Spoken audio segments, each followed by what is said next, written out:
to chase a high-paying job.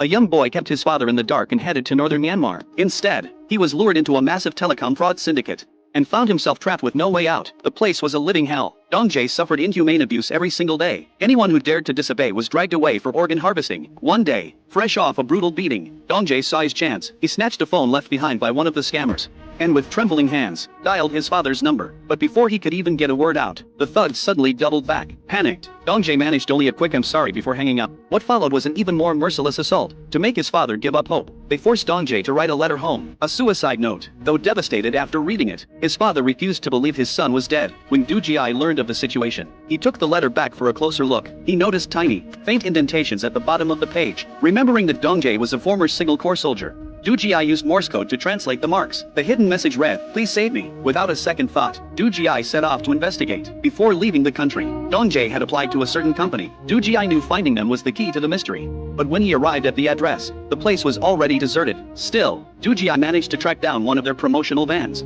and eventually found a new job posting from the company. He went undercover as a college student, applied, and breezed through the interview. They told him to expedite his travel documents as soon as possible. As soon as his flight touched down, a van was there to pick him up. To find where Dong Jae was being held, Do Ji-ai followed them to a transit point. Before heading to the office, the handlers confiscated everyone's phones, under the pretext of switching out SIM cards. On the way, the handler enthusiastically pitched the job: free room and board, high pay, and special weekly events. The other students were buzzing with excitement about their futures, but just as they were dreaming of a better life, a van swerved in and blocked their path. A dozen men armed with clubs surrounded them. The handler's friendly face vanished, replaced by a mocking sneer.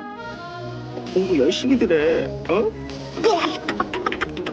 When Do Ji-ai came to, he was hanging from the ceiling in a dimly lit room. After reviewing their resumes, the manager thought the new recruits looked promising and began an assessment. He asked if any of them had experience with online gambling. When only one person answered, the manager flew into a rage, hoisting them back up and beating them mercilessly with an iron bar. After the beating, the manager asked again if they knew how to play gambling games. This time, everyone scrambled to say yes, except for Do Ji-ai. Satisfied, the manager informed them that their job was to develop gambling apps designed to lure users in with small wins before tricking them into making massive deposits. Realizing this was illegal, one of the recruits tried to lie, claiming he didn't actually know how to code. Enraged, the manager grabbed a club and smashed it against the man's head. Watching this, Do Ji-ai had to fight the urge to strike. The manager arrogantly warned them, if they wanted to leave alive, they'd better get to coding. Afterward, Do Ji-ai and the others were led to their quarters. As they walked, Do Ji-ai saw cubicle after cubicle of students forced to write code, victims trapped for years. But the biggest shock was yet to come. Do Ji-ai never imagined that the mastermind behind this entire operation would be the woman he had played and abandoned years ago.